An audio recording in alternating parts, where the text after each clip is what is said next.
Sekarang setelah dia memikirkannya, ekspresinya saat itu sungguh lucu.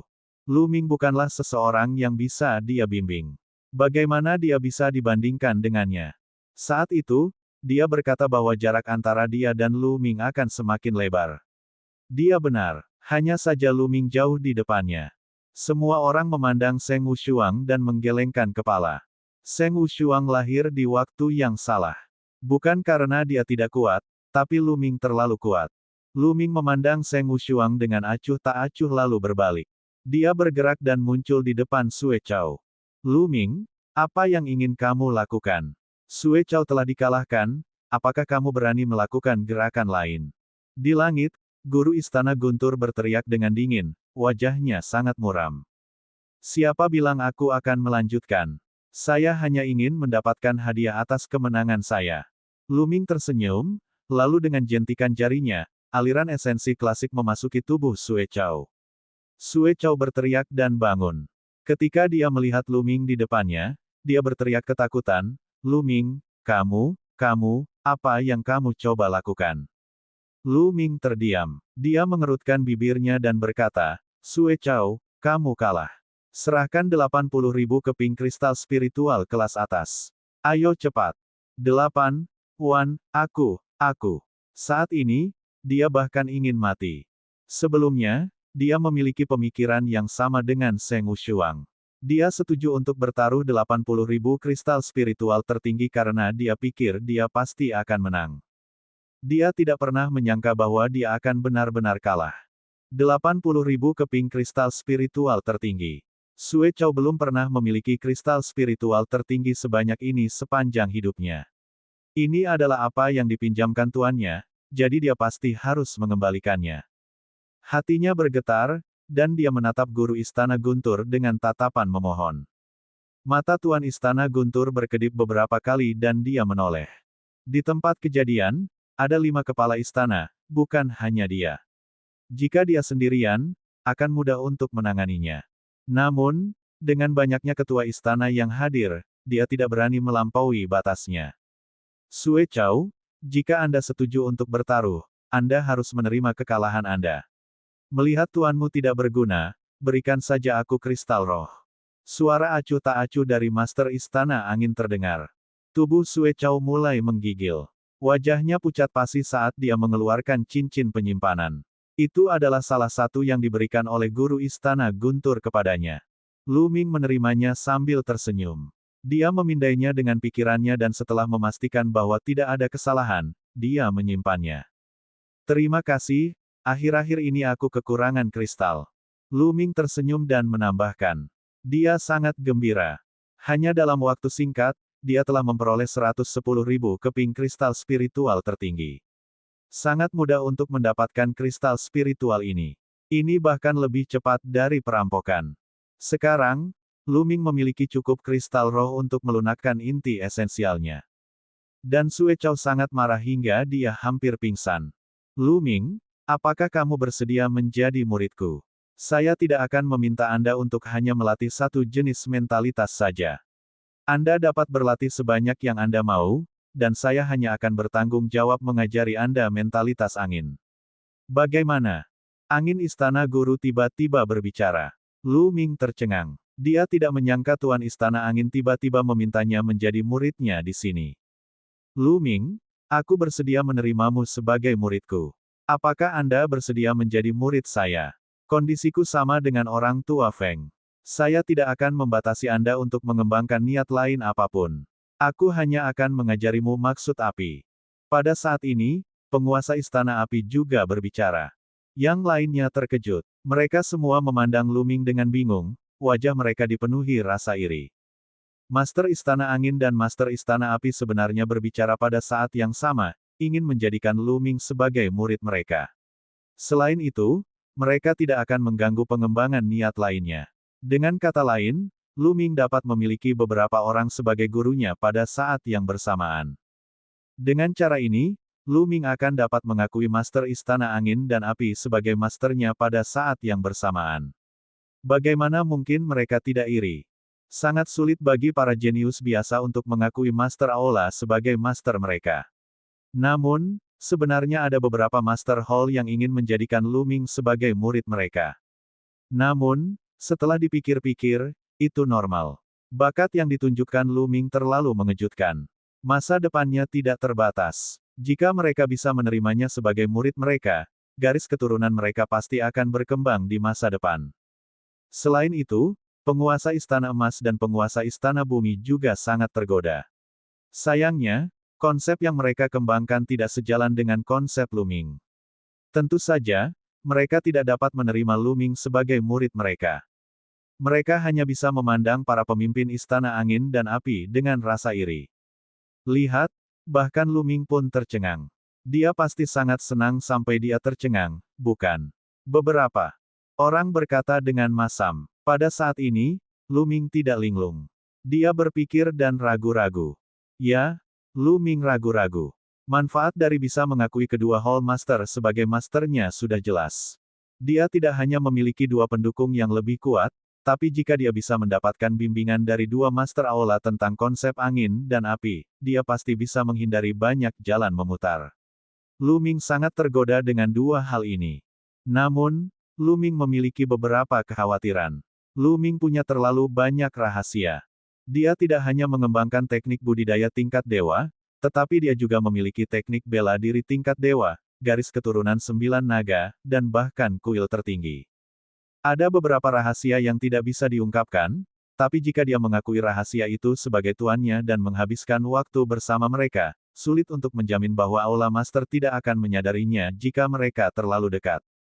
Pada saat itu, rahasia-rahasia ini akan terungkap, dan dia akan berada dalam bahaya. Selama dia mengungkap salah satu dari mereka, sulit untuk menjamin bahwa Master Aula tidak akan memiliki niat jahat dan membunuhnya untuk mengambil harta karunnya. Lu Ming harus mempertimbangkan hal ini. Setelah merenung sejenak, Lu Ming mengertakkan gigi dan membuat keputusan. Lu Ming menangkupkan tinjunya dan membungkuk pada Tuan Istana Api Angin. Terima kasih, Hall Masters, atas kebaikan Anda. Namun, saya pernah memiliki seorang guru dan saya bersumpah bahwa saya tidak akan pernah menganggap orang lain sebagai guru saya. Aku minta maaf telah mengecewakanmu. Lu Ming membuat alasan di menit-menit terakhir. Begitu dia mengatakan itu, semua orang terkejut dan berteriak. Apa, Lu Ming sebenarnya menolaknya? Dia benar-benar menolaknya. Nes, aku tidak salah dengarkan. Kedua Hall Master ingin menjadikannya sebagai murid pada saat yang sama dan tidak mengganggu alam niat lainnya. Bukankah ini terlalu menyebalkan? Ya Tuhan, dia tidak menginginkan kesempatan ini. Berikan padaku, berikan aku setengahnya saja. Banyak orang berteriak. Namun, tidak ada yang mengatakan bahwa Lu Ming sombong sekarang. Jika sebelum hari ini, jika Lu Ming menolak niat baik kedua guru Aula, pasti akan ada sekelompok orang yang akan berdiri untuk memarahinya, mengatakan bahwa dia melebih-lebihkan kemampuannya sendiri, sombong, dan tidak hormati Tuan Aula. Namun kini, meski ada orang yang berpikiran demikian, mereka tidak berani keluar dan mengkritiknya. Mereka takut setelah jangka waktu tertentu, kultivasi Lu Ming akan meningkat pesat dan wajah mereka akan bengkak. Para Master Istana Angin dan Api tercengang. Mereka tidak menyangka Lu Ming akan menolak mereka. Lu Ming, kenapa kamu tidak mempertimbangkannya kembali? Kata penguasa Istana Angin. Saya sangat berterima kasih atas bantuan Istana Master Feng. Namun, saya sudah bersumpah dan saya tidak bisa menentangnya. Kalau tidak, aku akan menjadi orang yang tidak tahu berterima kasih dan tidak menghormati tuanku. Lu Ming menangkupkan tinjunya lagi. Melihat ini, Tuan Istana Angin tahu bahwa Lu Ming telah mengambil keputusan dan menghela nafas. Sangat disayangkan jika materi bagus seperti ini dilewatkan. Di sampingnya, mata Tuan Istana Guntur berbinar gembira. Bagus, Lu Ming, jika kamu telah mengakui Feng Tua yang aneh dan Huo yang tua dan aneh sebagai gurumu, maka segalanya akan menjadi sulit. Tapi sekarang, Anda sebenarnya menolaknya. Haha, kaulah yang mencari kematian. Guru Istana Guntur tertawa di dalam hatinya, tetapi matanya sangat menyeramkan.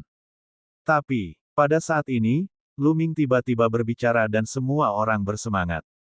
Apakah Lu Ming akan berubah pikiran?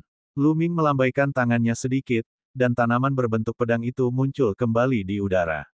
9 daunnya, yang tampak seperti pedang ilahi, meledak dengan niat pedang yang mempesona, menggerakkan angin dan awan. Mata istana angin, api, dan emas berbinar saat mereka menatap tanaman berbentuk pedang itu. Saya bersedia menjual tanaman berbentuk pedang ini kepada Anda, senior. Kata Lu Ming. Baiklah, haha. Lu Ming, saya akan menawarkan 120.000 keping kristal spiritual kelas atas. Tuan Istana Angin segera berkata. Jumlahnya 20.000 lebih banyak dari 100.000 yang dia tawarkan sebelumnya. Saya akan memberi Anda 150.000 kristal roh kualitas terbaik. Tanaman berbentuk pedang ini milikku, jadi jangan berkelahi denganku. Kata penguasa istana-istana emas. Jangan bertengkar denganmu, Pak Tua Jin, kamu berharap. Biar ku beritahu, tanaman berbentuk pedang ini milikku juga. Tuan Istana Angin berkata dengan dingin, tidak menyerah sama sekali. Sial, sial, Lu Ming, bajingan kecil itu, dia ingin menjual tanaman berbentuk pedang ini. Sial, tanaman berbentuk pedang ini milikku. Guru Istana Guntur meraung di dalam hatinya, dan matanya terbakar api. Dia awalnya berencana bagaimana cara mendapatkan tanaman berbentuk pedang milik Lu Ming. Namun, jika Lu Ming menjualnya ke Hall Master lainnya, harapannya akan pupus. Ia juga sangat tertarik dengan tanaman berbentuk pedang itu. Dia ingin menawarnya tetapi dia tidak sanggup melakukannya. Bahkan jika dia melakukannya, Lu Ming pasti tidak akan menjualnya kepadanya. Niat membunuhnya terhadap Lu Ming semakin kuat. Para pemimpin istana sedang berdebat sengit. Di antara 5 kepala istana, kecuali kepala istana bumi, yang lainnya semuanya adalah praktisi pedang, dan mereka semua menginginkan tanaman berbentuk pedang. Senior, tolong dengarkan junior ini. Saat ini, Lu Ming berbicara lagi. Suara jernihnya terdengar dari jauh. Beberapa Hall Master terdiam dan memandang Lu Ming. Hall Masters, junior ini punya saran, apakah mungkin? Kata Lu Ming. Lu Ming, beritahu aku. Kata Tuan Istana Angin. Lu Ming mengangguk dan berkata, Hall Masters, saya tidak ingin menjual tanaman berbentuk pedang ini untuk mendapatkan begitu banyak kristal spiritual tertinggi. Sama seperti taruhan tadi, saya hanya akan menjualnya seharga 80.000 kristal spiritual tertinggi. Namun, saya tidak menjualnya kepada satu orang. Saya akan menjualnya kepada Anda semua pada saat yang sama. Dengan begini kalian semua bisa mempelajarinya bersama ke depannya. Bukankah itu lebih baik? Petik 2. Berapa banyak orang yang akan memahaminya bersama-sama? Para tuan istana tertegun sejenak. Setelah berpikir beberapa lama, mereka mengangguk. Saya tidak keberatan, kata penguasa api istana.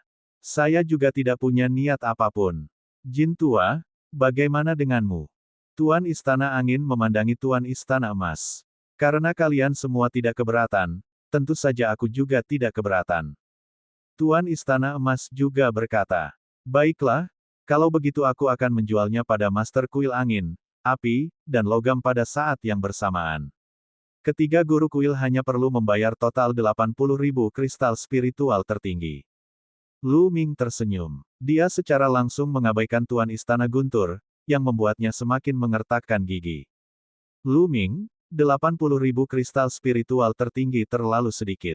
Tanaman berbentuk pedang ini dapat dengan mudah dijual dengan harga lebih dari 100.000 kristal spiritual tertinggi di pasaran.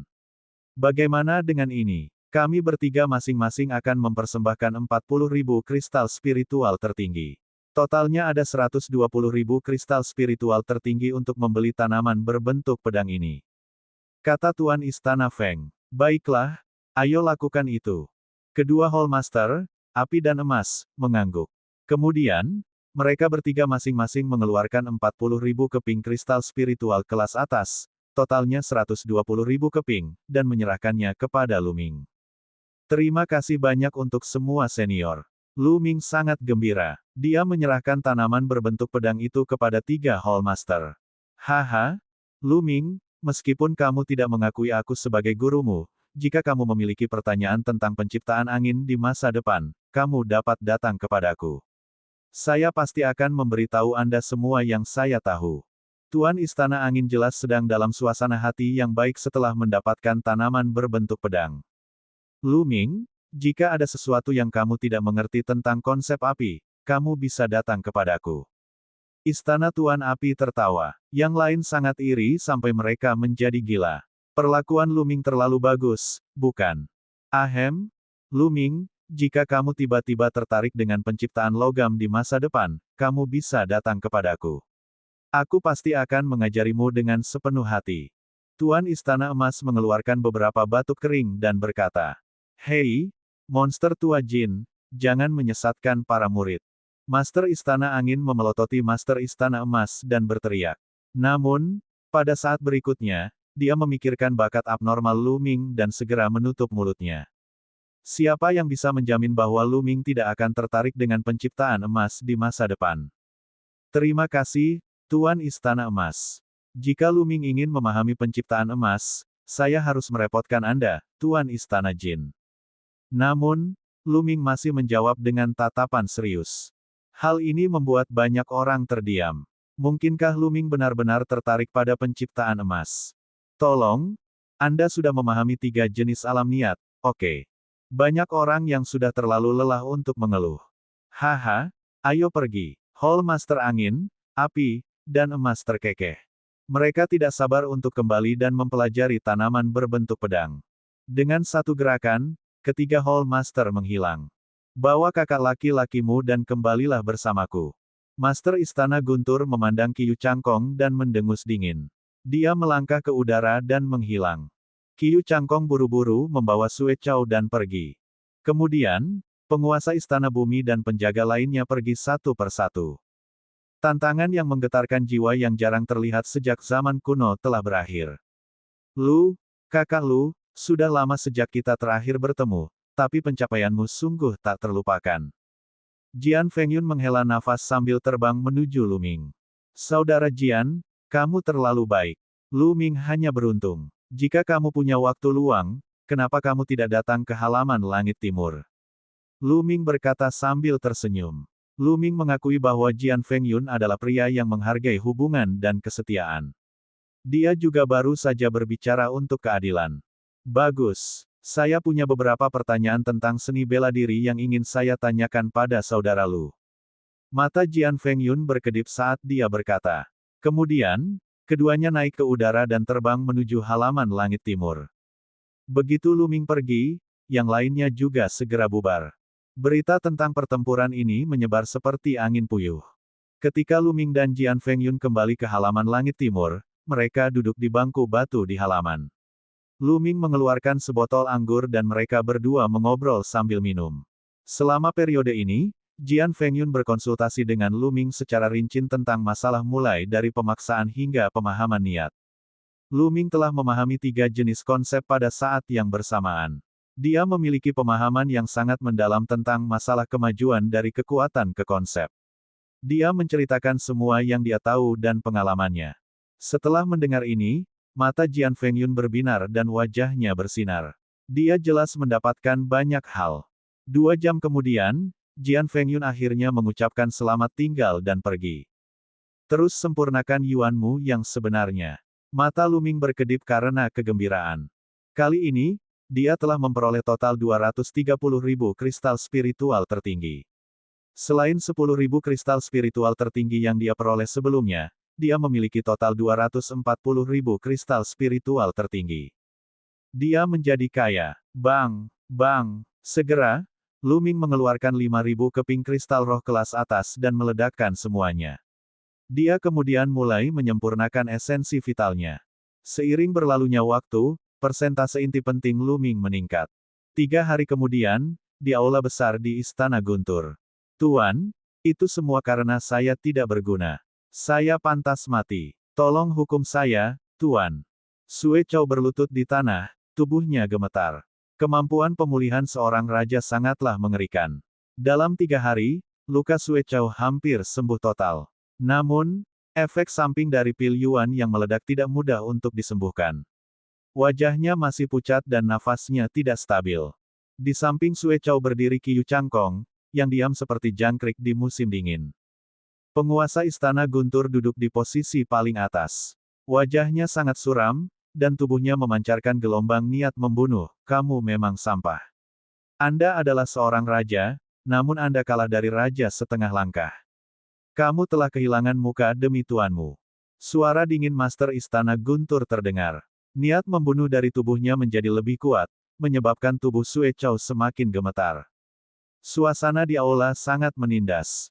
Setelah beberapa saat, suara guru Istana Guntur terdengar lagi, namun, Anda tidak dapat disalahkan sepenuhnya. Lu Ming, bakat Bestart kecil itu memang langka di dunia. Dia jauh melampaui rata-rata jenius. Saya juga terkejut. Tuan, apakah kita akan membiarkan Lu Ming itu pergi begitu saja dan membiarkan dia terus menjadi begitu sombong? Qiu Changkong berkata dengan enggan. Tentu saja tidak. Lu Ming, bajingan kecil itu, tidak akan hidup lama. Tuan Istana Guntur tertawa ketakutan. Mata Qiu Changkong dan Sue Chow berbinar. Qiu Changkong buru-buru berkata, Tuan, apakah Anda akan membunuh Lu Ming itu secara pribadi? Konyol. Ketua Istana Guntur mencaci maki, menyebabkan wajah Qiu Changkong menjadi pucat. Lu Ming, bajingan kecil itu, sangat pintar.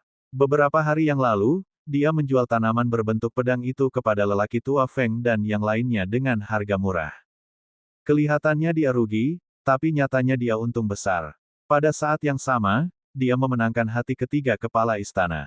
Sekarang, ketiga lelaki tua itu sangat menyayangi Lu Ming. Jika saya melakukannya sendiri, saya tidak hanya akan menjadi bahan tertawaan, tetapi ketiga lelaki tua itu juga akan membuat masalah bagi saya. Mengapa saya melakukan hal yang tidak bijaksana seperti itu? Kata guru Istana Guntur. Tuan, bagaimana rencanamu menghadapi Lu Ming? Sue Chow bertanya dengan hati-hati. Sudah lama sejak Lu Ming bergabung dengan penjaga langit Empyrean. Setiap orang yang telah bergabung dengan penjaga langit-langit Empyrean selama jangka waktu tertentu harus menyelesaikan misi untuk Istana Langit-Langit Empyrean. Ini adalah tanggung jawab setiap pengawal ilahi langit Empyrean. Kata Master Istana Guntur perlahan. Mata Qiu Changkong dan Sue Chow berbinar.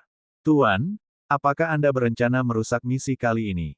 Sue Chow bertanya. Hehe, benar juga. Jika waktunya tiba, saya akan mengatur misi khusus untuk Lu Ming.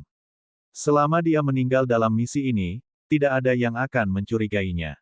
Sekalipun mereka mencurigainya, mereka tidak punya alasan untuk mencari masalah denganku. Tuan Istana Guntur tertawa dingin. Tuan itu bijaksana. Qiu Changkong dan Sue Chow sangat gembira. Mereka membungkuk dalam-dalam kepada guru Istana Guntur. Ya, Zhang Kong, saya tahu Anda memiliki dendam lama dengan Lu Ming. Masalah di kampung halamanmu, Kerajaan Matahari Terik, masih belum terselesaikan sepenuhnya. Setelah Lu Ming menerima misinya, Anda harus kembali ke Kekaisaran Matahari Terik dan menyelesaikan masalah di sana. Chow, pergilah bersama Zhang Kong dan bantu dia. Perintah Tuan Istana Guntur. Terima kasih banyak, Tuan. Qiu Changkong secara alami sangat gembira, dan dia membungkuk kepada guru Istana Guntur untuk mengungkapkan rasa terima kasihnya. Namun, pada saat berikutnya, dia mengungkapkan ekspresi khawatir dan berkata, Guru, Lu Ming adalah pria yang beruntung. Dia selalu bisa mengubah bahaya menjadi keamanan. Aku hanya khawatir jika dia cukup beruntung untuk bertahan hidup dan mengetahui bahwa aku telah kembali ke Kekaisaran Matahari Terik untuk berurusan dengan teman-teman dan keluarganya, dia akan langsung pergi ke Kekaisaran Matahari Terik untuk membunuh. Sekarang, Qiu Changkong sangat takut pada Lu Ming. Jika Lu Ming tidak mati dan dia tahu bahwa dia telah kembali untuk mengurus keluarganya, dia akan benar-benar tamat. Ekspresi kekecewaan melintas di mata penguasa Istana Guntur ketika dia melihat penampilan pengecut Qiu Changkong. Dia mendengus dingin. Apakah kamu meragukan pengaturan tuanmu? Ekspresi Qiu Changkong berubah drastis. Dia buru-buru berlutut dan berkata, muridmu tidak berani, muridmu tidak berani.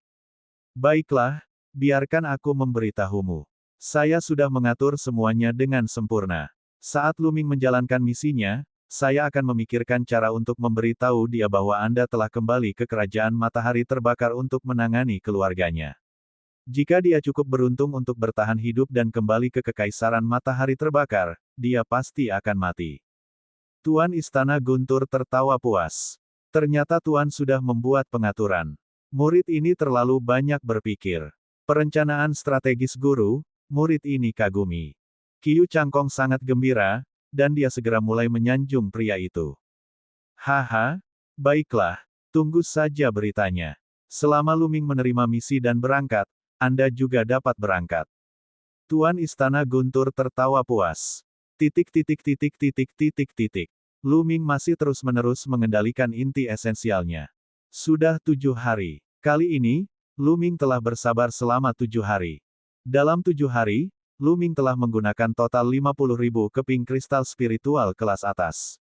Setelah menghabiskan 50.000 keping kristal roh kelas atas, Luming akhirnya mengubah esensi vitalnya menjadi 99%. Di dalam tubuhnya, 99% adalah esensi vital dan hanya 1% yang merupakan ki esensial. Namun, tidak peduli seberapa keras Luming marah pada 1% terakhir, tidak ada efek sama sekali. Seperti yang diharapkan, aku harus menerobos ke ranah Raja Bela Diri sebelum Zhen Yuanku dapat mencapai penyelesaian 100%. Luming menghela nafas. Mereka yang berada di bawah kerajaan bela diri bahkan tidak bisa mengendalikan Yuan mereka yang sebenarnya hingga 100%. Meski hanya selisih 1%, perbedaan kekuatannya sangat besar. 100% mewakili kesempurnaan. Itu sehalus satu, dan tidak ada halangan dalam pengoperasiannya. 99% berarti ada kotoran, dan sirkulasi serta ledakan Yuan yang sebenarnya tidak akan lancar. Akan ada hambatan. Sekarang, selama aku bisa memadatkan sebuah rune niat dari satu niat, aku bisa menerobos ke ranah Raja Bela Diri. Luming merenung. Selama dia bisa menerobos salah satu dari 3 konsep tersebut, Luming akan mampu melangkah ke ranah Raja Bela Diri. Setelah mencapai ranah Raja Bela Diri, akan lebih mudah untuk mengembangkan 2 niat lainnya. Mari kita mulai dengan konsep Thunder dulu. Sejak kuali petir terbang ke lautan kesadaran Luming, dia merasa seperti sedang mandi di lautan konsep petir. Dia terus-menerus memperoleh pemahaman baru tentang konsep petir. Konsep Guntur telah berkembang pesat. Sekarang, di antara 3 konsep angin, api, dan Guntur, konsep Guntur telah menjadi konsep yang paling dipahami Luming. Luming menutup matanya dan kesadarannya muncul di lautan kesadarannya. Dia melihat ke kuali petir besar. Kuali petir tidak bergerak sama sekali selama periode waktu ini. Itu hanya terus-menerus mengeluarkan konsep petir yang kuat. Luming segera mulai memahaminya. Pemahamannya tentang konsep Guntur semakin dalam, dan dia semakin dekat untuk mampu membentuk rune konsep. Selama seseorang memahami maksud tertentu sampai batas tertentu, seseorang dapat mewujudkan maksud ini dan memadatkannya menjadi sebuah rune maksud. Dalam sekejap mata, 8 hari berlalu. Setengah bulan telah berlalu sejak dia menantang Sue Chao. Pada hari ini, seorang diakon datang ke halaman langit timur. Prasasti di halaman merespons. Luming membuka matanya dari kultivasinya. Kemudian, dia berjalan keluar dari halaman surga timur. Luming, aku adalah diaken dari Aula Misi Istana Surga Empirean. Anda telah berada di Istana Surgawi Surga Empirean selama beberapa waktu sekarang. Anda harus menyelesaikan misi untuk Istana Surgawi Surga Empirean. Kata diakon Aula Misi. Jadi inilah waktunya untuk menjalankan misi. Hati Luming tergerak. Dia secara alami menyadari aturan bahwa dia harus menyelesaikan misi setelah masuk untuk jangka waktu tertentu. Aku ingin tahu apa misinya. Luming bertanya. Itu bagus. Setelah sekian lama berkultivasi, dia pun ingin jalan-jalan keluar. Luming, mengingat kemampuanmu, misi kali ini adalah misi bintang 2. Tentu saja jika dirasa terlalu sulit, Anda bisa mundur dari misi tersebut. Namun, setelah Anda menyelesaikan misi bintang 2, hadiahnya akan sangat besar. Utusan dari Aula Misi berkata, "Utusan, bisakah Anda membiarkan saya melihat apa misinya?" Luming bertanya, "Baiklah, isi misinya ada di token jade ini. Lihatlah." Utusan dari Aula Misi melambaikan tangannya dan sebuah token giok muncul. Itu terbang menuju Luming. Luming mengulurkan tangan dan mengambil kartu giok. Sambil berpikir, isi kartu jade muncul di benaknya. Setelah beberapa lama, Luming mengangguk dan berkata, "Saya akan menjalankan misi bintang 2 ini." Dan EBSP. Utusan dari Aula Misi tersenyum dan berkata, "Yah, bukan hanya Anda yang mengambil tugas ini. Ada beberapa lainnya. Besok pagi, Anda pergi ke aula resepsi misi di berbagai Star City dan menemui mereka. Ayo berangkat bersama." Dengan itu, utusan dari Aula Misi berbalik dan pergi. Lu Ming kembali ke halaman dan memikirkan isi misinya. Apa yang disebut misi bintang 2 biasanya diselesaikan oleh penjaga Dewa Langit Empyrean peringkat kedua. Penjaga surgawi Langit Empyrean peringkat kedua pada dasarnya adalah ahli alam Raja Bela Diri. Awalnya, Lu Ming adalah pengawal ilahi surga Empyrean tingkat 1 dan seharusnya tidak mengambil misi bintang 2. Namun, mengingat kekuatan tempur yang dia tunjukkan sebelumnya, wajar baginya untuk menjalankan misi bintang 2. Selain itu, Lu Ming juga ingin menjalankan misi yang menantang. Bagi Lu Ming, misi bintang 1 sama sekali tidak menantang. Selain itu, imbalan setelah selesai sangat rendah. Itu hanya membuang-buang waktu. Kemudian, Lu Ming terus memahami konsep guntur di lautan kesadarannya. Sehari berlalu dengan cepat. Keesokan paginya, Lu Ming meninggalkan istana Kaisar Surga. Ketika dia tiba di kota bintang yang tak terhitung jumlahnya, dia langsung pergi ke aula resepsi misi.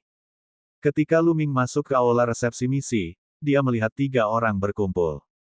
Dari ketiga orang tersebut, salah satunya adalah seorang remaja putri berusia sekitar 25 atau 26 tahun. Dia cukup tampan, dengan lekuk tubuh yang anggun dan sangat cantik. Selain itu, ada seorang pria kurus berusia 50-an, dan pria terakhir adalah pria kekar berusia 30-an. Ketiganya memegang tugas kartu jade. Lu Ming mengeluarkan kartu tugas jade dan menyalurkan ki esensial. Bas! Pelat tugas jade sedikit bergetar dan bersinar dengan sendirinya.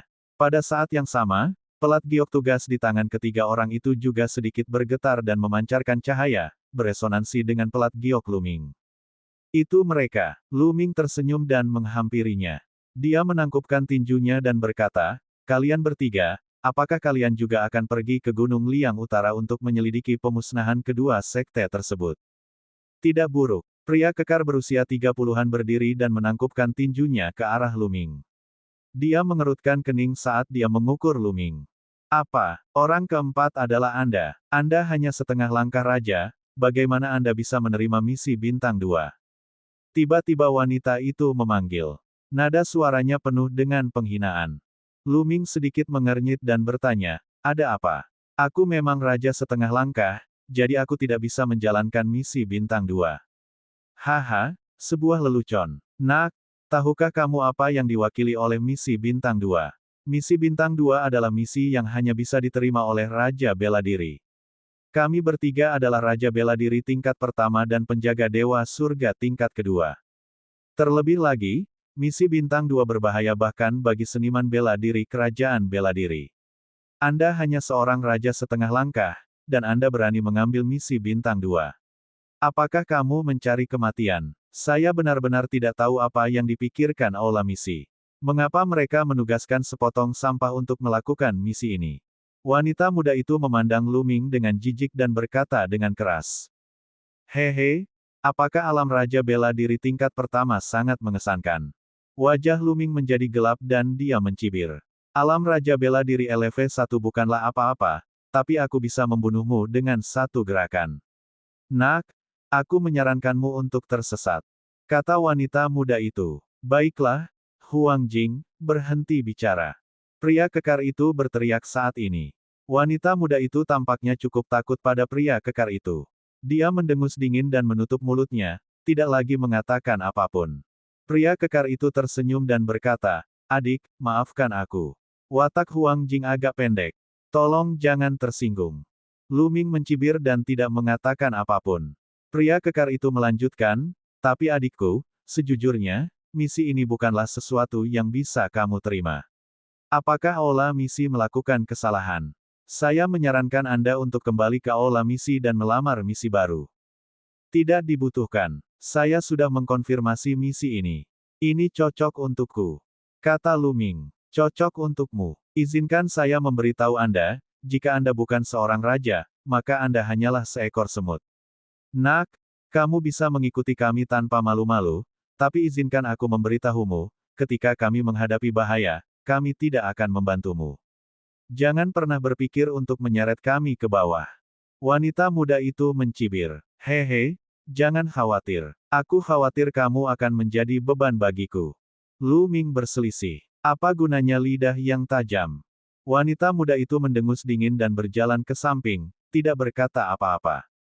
Baiklah, kalau begitu, ayo berangkat bersama. Tapi adik kecil, jika kamu benar-benar menghadapi bahaya, sebaiknya kamu segera melarikan diri. Kalau begitu, kami benar-benar tidak akan bisa menjagamu. Kata pria kekar itu. Jangan khawatir, kata Lu Ming. Setelah periode kultivasi ini, esensi klasik Lu Ming telah diubah menjadi 99%. Mentalitas gunturnya juga terus meningkat. Kekuatan-kekuatan tempurnya telah meningkat satu tingkat dibandingkan dengan pertarungan dengan Sue Chow lebih dari setengah bulan yang lalu. Lu Ming yakin bahwa dia tidak lebih lemah dari beberapa raja veteran. Pria kekar itu tertawa getir dan tak berdaya. Dia benar-benar tidak tahu dari mana Lu Ming mendapatkan kepercayaannya. Kemudian, pria kekar itu mulai memperkenalkan, saya Su Zong. Kemudian, dia menunjuk pria kurus berusia 50-an yang tidak mengucapkan sepatah kata pun dan berkata, ini lagu ke. Lu Ming menangkupkan tinjunya dan mengangguk ke arah Song Ke. Kamu tahu nama orang terakhir. Adikku, bagaimana aku harus memanggilmu? Su Zong bertanya. Oh, Ketika Lu Ming hendak memperkenalkan dirinya, dia disela oleh Huang Jing. Kamu tidak perlu memperkenalkan diri. Lagi pula kamu tidak akan hidup lama. Huang Hing dengan dingin, kata Huang Jing. Lu Ming mencibir. Dia tidak mau memperkenalkan mereka dan hanya berdiri di samping. Baiklah, ayo pergi. Su Zong keluar untuk membereskan semuanya. Kemudian, mereka berempat meninggalkan aula resepsi misi, terbang ke udara, dan menuju utara kota Segudang Bintang. Misi mereka kali ini adalah menuju ke Gunung Liang Utara dan menyelidiki pembunuhan petinggi sekte. Selama periode waktu ini, ada total 2 sekte di Gunung Liang Utara. Para petinggi dari Grandmaster seni bela diri dan di atasnya dibantai dengan tidak bersalah. Anehnya, setelah kejadian itu, mayat mereka semua lenyap. Selain itu, kedua sekte memiliki ahli ranah Raja Bela Diri LV1 yang bertanggung jawab. Bahkan dengan ahli kerajaan bela diri yang berjaga, dia masih dibantai. Pelakunya haruslah ahli kerajaan bela diri. Misi mereka adalah menemukan orang yang melakukannya dan menjatuhkannya atau membunuhnya. Gunung Liang Utara terletak di bagian utara wilayah Tianshuan bagian timur. Jaraknya total 13 juta mil dari kota bintang yang tak terhitung jumlahnya. Namun, dengan kecepatannya, mereka tiba hanya dalam 3 hari. Pertama, mereka harus pergi ke kota terbesar di kawasan pegunungan Beiliang, yaitu kota Beiliang. Ada markas istana surgawi surga Empirean di kota Beiliang. Sudah ada 2 penjaga dewa surga Empir peringkat kedua di sini untuk menyelidikinya. Prioritas pertama mereka adalah bertemu dengan 2 penjaga surgawi Empirean surga peringkat kedua ini dan memahami situasinya. Di istana ilahi surga Empir, tidak semua penjaga ilahi surga Empir adalah jenius muda seperti Lu Ming dan yang lainnya. Ada juga banyak anggota tua dari penjaga dewa langit Empirean. Dapat dikatakan bahwa ada orang-orang dari segala usia. Tujuan dari pemilihan pengawal Dewa Ditian yang diadakan setiap 5 tahun sekali adalah untuk merekrut para jenius yang memiliki bakat dan potensi serta membina mereka. Tidak diragukan lagi, para pengawal Dewa Ditian muda ini diperlakukan jauh lebih baik. Namun, Istana Surgawi Empirean Heaven juga akan merekrut beberapa penjaga Surgawi Empirean Heaven melalui metode lain setiap tahunnya. Selama identitas seseorang jelas dan kekuatannya mencukupi, seseorang dapat bergabung dengan penjaga dewa surga Empirean. Tidak ada persyaratan dalam hal bakat. Di sisi lain, para penjaga dewa Ditian ini tidak diperlakukan sebaik Lu Ming dan yang lainnya. Mereka juga mendapat pelajaran dari Aula Guru. Mereka harus mengandalkan diri mereka sendiri untuk menyelesaikan berbagai misi para pengawal dewa Ditian guna mendapatkan berbagai reward. Su Zong dan Song Ke keduanya adalah penjaga langit kaisar. Lu Ming berspekulasi bahwa Huang Jing seharusnya sama dengannya, seorang jenius yang pernah berpartisipasi dalam seleksi di Tian Divine Guard. Melihat usianya, dia seharusnya berasal dari angkatan sebelumnya. Segera, sebuah kota kuno yang terpencil muncul di depan mereka. Kota kuno itu sangat megah dan dipenuhi aura waktu. Mereka berempat terbang masuk dan tiba di dasar istana surgawi surga Empirean. Mereka juga berhasil bertemu dengan 2 penjaga surgawi Empirean surga lainnya. 2 orang lainnya adalah seorang lelaki tua berambut putih dan seorang lelaki botak berusia 40-an. Keduanya memancarkan aura yang kuat. Seseorang dapat mengetahui bahwa mereka adalah Raja Bela Diri hanya dengan satu pandangan. Pria botak ini harusnya berada di level yang sama dengan Su Zong, puncak kerajaan bela diri LV1. Dia yang terkuat di antara kita. Lu Ming merenung dalam hatinya. Saudara Su, kamu akhirnya datang. Ketika pria botak itu melihat Su Zong, dia tertawa dan menangkupkan tangannya. Saudara Wang, Su Zong juga menangkupkan tinjunya. Tatapan pria botak itu menyapu Lu Ming dan yang lainnya, dan ekspresinya berubah. Saudara Su, apa yang terjadi? Kenapa ada anak kerajaan setengah langkah yang mengikutimu? Kata pria botak itu. Su Zong tertawa getir. Aku tidak senang denganmu, Saudara Wang. Adik kecil ini juga ada di sini untuk menyelesaikan misinya. Apa? Dia juga di sini untuk menyelesaikan misinya. Apakah kamu bercanda? Raja setengah langkah ada di sini untuk mencari kematian.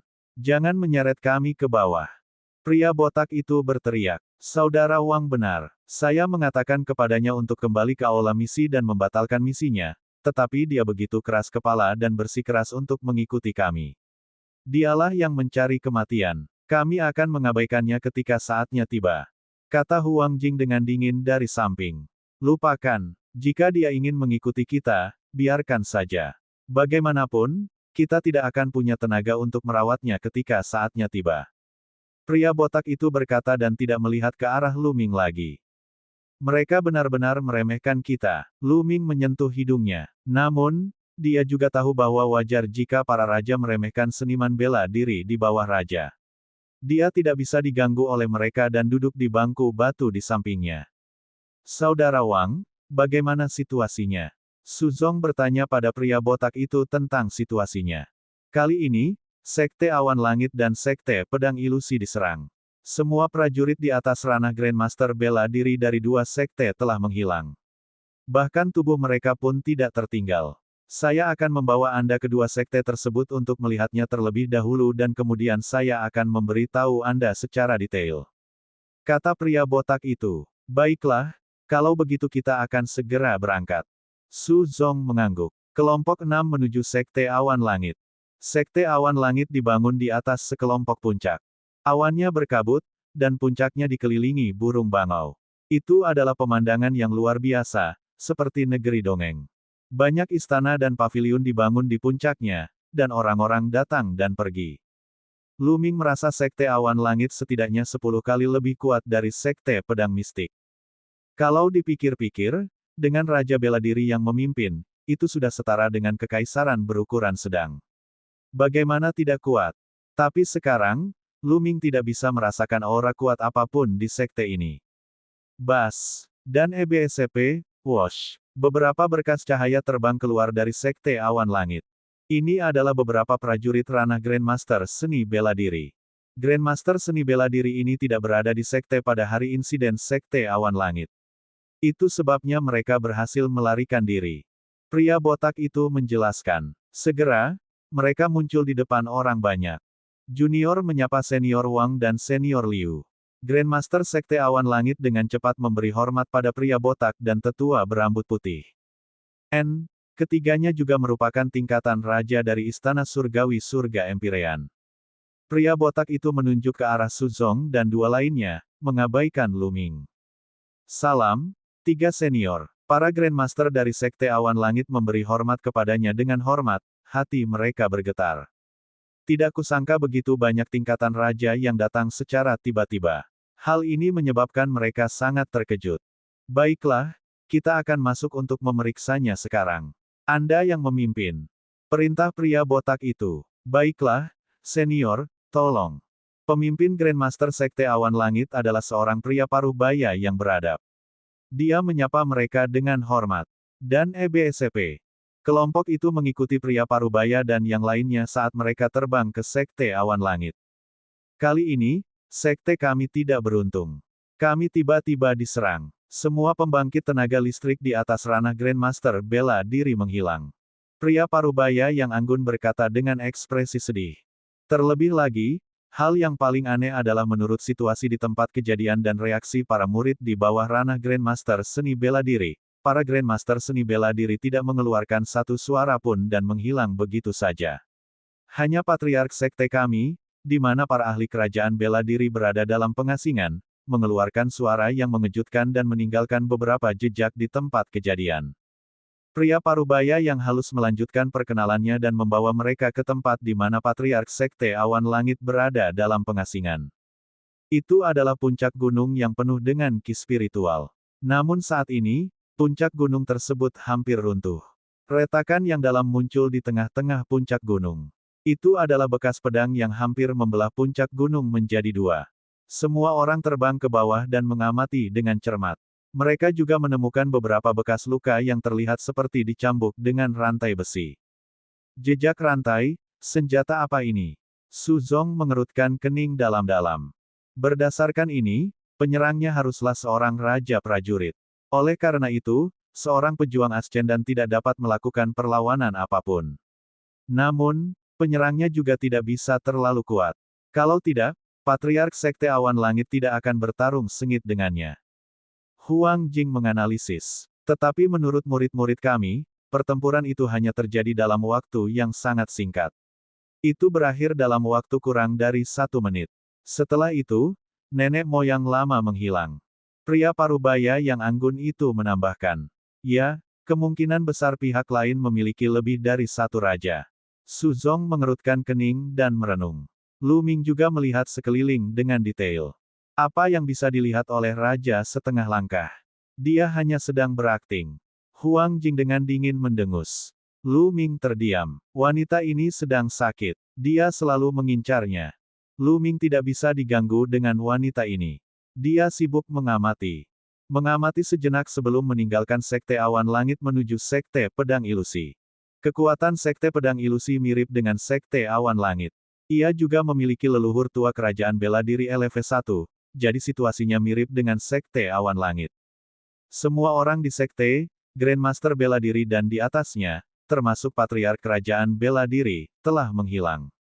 Bahkan jenazah mereka belum ditemukan. Jejak yang tertinggal di tempat kejadian mirip dengan jejak Sekte Awan Langit. Su Zong dan yang lainnya mengerutkan kening. Situasi ini sungguh aneh.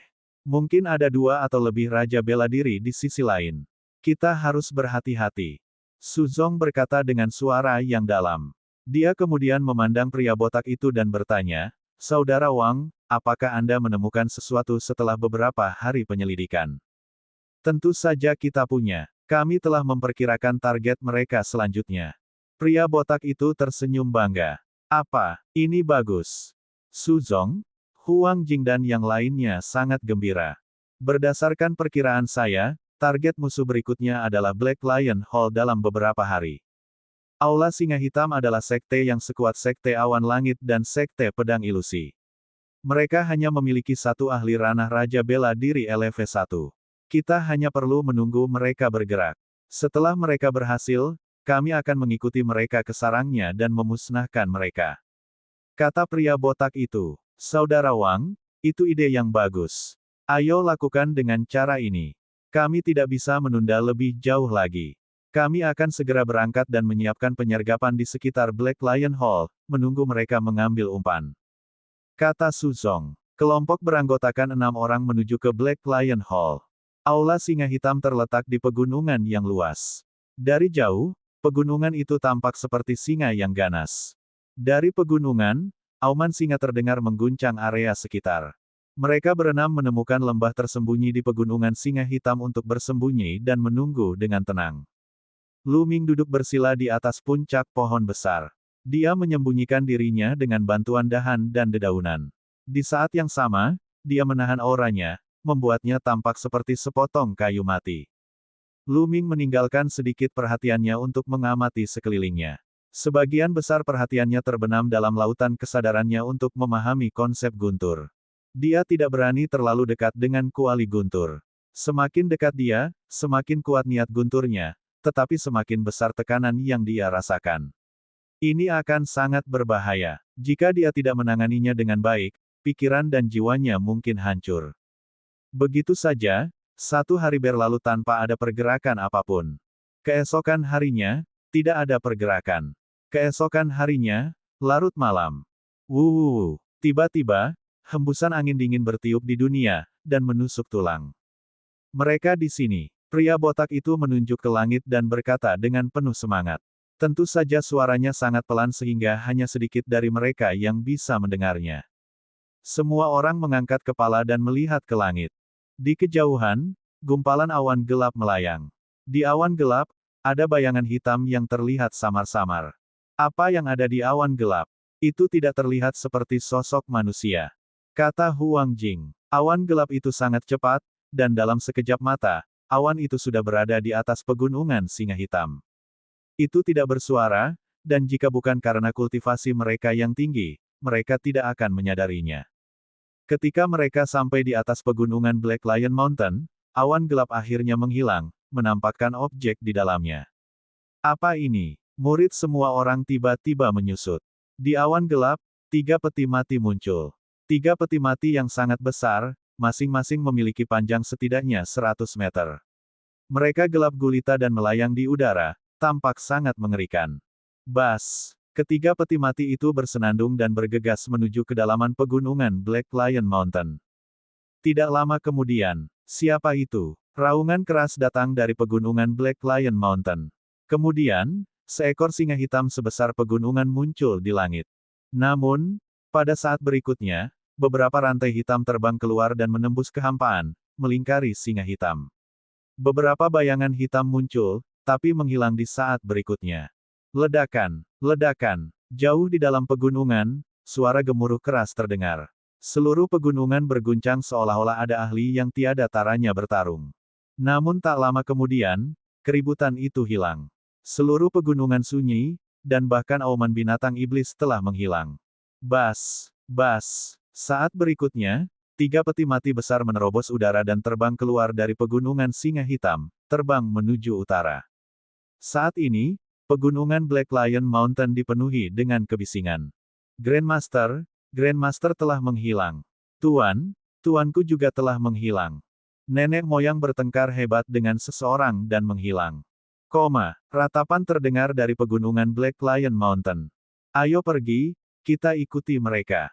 Mata Suzong berkedip saat dia berkata dengan lembut. Semua orang mengangguk dan bergegas ke langit. Mereka bergegas ke dalam awan kabut dan menutupi tubuh mereka dengan kabut itu saat mengejar ketiga peti mati itu. Setelah terbang ke utara sekitar 200.000 mil, mereka memasuki pegunungan terpencil. Pegunungan ini tidak terbatas dan tidak ada tanda-tanda kehidupan. Bahkan tidak banyak binatang iblis. Terlebih lagi, semakin jauh mereka masuk, semakin sunyi jadinya. Bahkan suasananya sunyi senyap. Di tanah, beberapa tulang putih secara bertahap terlihat. Beberapa senjata dan armor rusak bahkan terlihat. Tempat ini seharusnya menjadi medan perang ratusan bahkan ribuan tahun yang lalu. Itu diisi dengan yin qi dan niat membunuh. Pria botak itu berkata sambil mengerutkan kening. Sebuah gurun muncul di depan mereka. Di gurun, kabut merah tua memenuhi udara. Angin kencang bertiup, membuatnya sangat mengerikan. Ketiga peti mati itu terbang ke hutan belantara dan menghilang. Semua orang bergumam sendiri sejenak, lalu segera mengejarnya. Begitu mereka masuk, semua orang menggigil karena angin di hutan belantara terlalu dingin. Bahkan dengan budidaya mereka, mereka tidak dapat menahannya untuk sementara waktu. Semua orang menahan napas dan fokus. Mereka terbang di hutan belantara tanpa memakan tempat dan melihat sekeliling. Teman-teman, lihat, ada begitu banyak peti mati. Huang Jing tiba-tiba berteriak dengan suara rendah. Suaranya sedikit bergetar. Lu Ming melihat sekeliling dan melihat deretan peti mati di hutan belantara. Peti mati ini berukuran sama dengan peti mati biasa. Mereka gelap dan menakutkan. Sekilas jumlahnya ada ratusan. Ekspresi semua orang tampak serius saat mereka melanjutkan perjalanan. Dengan sangat cepat, mereka telah menempuh perjalanan beberapa puluh mil. Sepanjang perjalanan, masa melihat sedikitnya beberapa ribu peti mati. Tempat apa ini? Apakah itu kuburan? Wajah Huang Jing menjadi sedikit pucat. Bagaimanapun, dia adalah seorang wanita. Meskipun dia kuat, dia masih sedikit takut dengan hal-hal ini. Saya kira itu adalah kekuatan yang mempraktikkan seni bela diri jahat dan bercokol di sini. Kata pria botak itu. Para seniman bela diri di atas alam leluhur bela diri semuanya telah menghilang, hidup atau mati. Ini sangat aneh. Saya belum pernah mendengar ada kekuatan apapun di bagian timur wilayah Tianshuan yang membutuhkan begitu banyak peti mati untuk diolah. Kata Su Zong. Mungkinkah? Pada saat ini, ekspresi lelaki tua berambut putih itu tiba-tiba berubah, seolah dia sedang memikirkan sesuatu. Saudara Zong, apa yang kamu pikirkan? Su Zong buru-buru bertanya. Sekte mayat surgawi. Orang tua berambut putih itu merenung sejenak dan berkata dengan nada yang sangat serius. Apa? Sekte mayat surgawi? Su Zong, pria botak, Huang Jing, dan yang lainnya berteriak ketakutan saat ekspresi mereka berubah. Mata Lu Ming berbinar.